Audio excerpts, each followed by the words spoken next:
Welcome back to the Titanium Hangar. This is Mike, and I'm coming at you with a question today.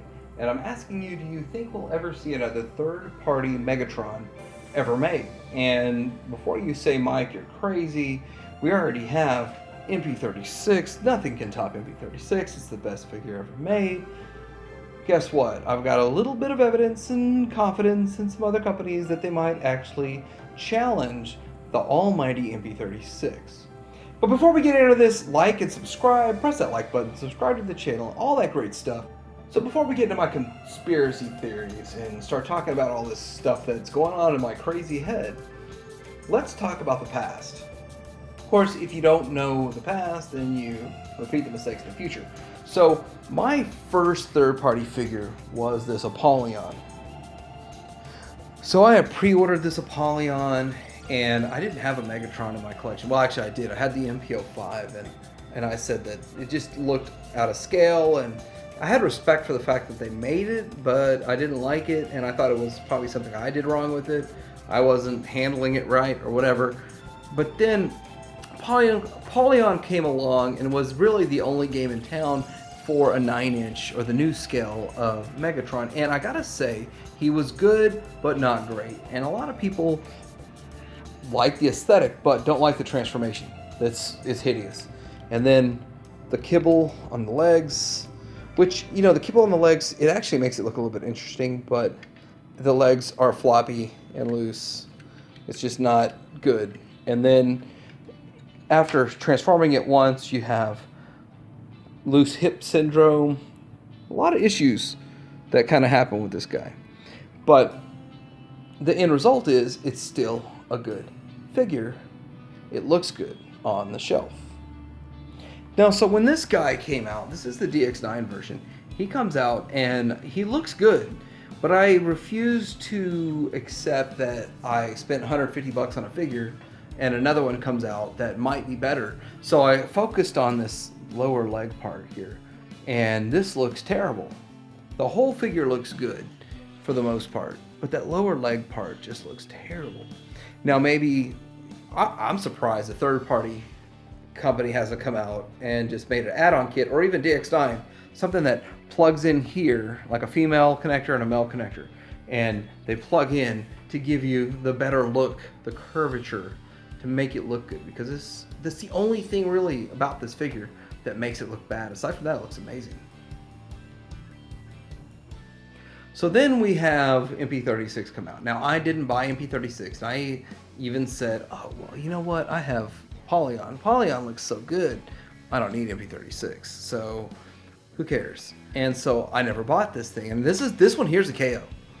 And everything on this table I'm showing you here will sell for under 100 bucks. You can get, if you like wait or research or whatever, you can get it for under 100 bucks, however you want to do it. This is the KO, and you get a KO under 100 bucks still. But the thing is that this guy here has a bunch of strange nonsense going on in the back. Now, I never view it from the back. There's a way to cover that up. It's not a big deal in the end, but the transformation is still hideous and god-awful. So it looks good. I don't ever want to transform it, and that's where I stand with this figure. So Magic Square comes out, and right out the gate, they're a Legends figure company that's doing really well and makes a Masterpiece Prime. And I have to say that for the longest time, everybody, including myself, said this would be the best Masterpiece Prime until MP44, but then Transformer Element came out, and theirs is good too. So like there's pluses and minuses to each. It's really hard to say which one's better. But there's no die cast in this. It's all plastic. But then again, MP36 is pretty much all plastic. So, looking at it though, it's a good figure. And now they're coming out with their own Megatron in Legends scale. And you're going, well, that's a Legends thing. So, what does that matter? Well, let's talk about that for a second. So, DX9 pioneered Legends scale with their War in Pocket series. And I have to say, I was super excited about their, what was it, Leia and whatever they called their cup. So Cup and RC. And to find out they were just like smaller than this guy. And that's not for me. I'm a masterpiece collector. I don't care about this legend stuff. But if you look at these two figures, look at how he looks. DX9. And now this is the McFans Toys version. It's the upscaled version. It's a copy of DX9. So kind of, it would be shinier and a little more silver. So probably the silver would match that a lot closer for the DX9 version. And it'd be smaller too. But if you look at them, they're the different molds. They don't match at all. There's nothing about these that are the same. And DX9 pioneered the Legends class. And in their mind, two different worlds, they don't even want to collide in any way, shape, or form. So then this company, Magic Square, comes along with their Prime and does something that kind of blows everyone's mind. They make a Legends Prime that is a spitting image of this thing. Now, you can't just simply shrink down all the components. They've made a couple of liberties to make it smaller, but about 90% of this thing is the same. Some of the little folding panels are turned into one folding panel, but I don't have it yet, so I really can't speak to every aspect of it, but I know watching a couple of videos that it's so similar. It just blows your mind that they took this thing and shrunk it down. And I really think that you feel like it's the same plastic, and it feels so similar to other Magic Square figures that I have that it's the same thing. And I'm starting to think now they're coming out with a Megatron. Is that Megatron actually the Megatron of Legends, or is it the Masterpiece shrunk down first and they're going to come out with the Masterpiece later? So let's go ahead and compare side by side the two versions, the New Age and the Magic Square. Those two Megatrons are coming out soon. And I have to say that I got excited New Age was making one, but when you see side by side pictures next to Magic Square blows it away. Now there's some strange stuff going on the arms and the sides of the arms and the sides of the legs. So if you were to upscale that to Masterpiece, obviously you wouldn't want to see all that.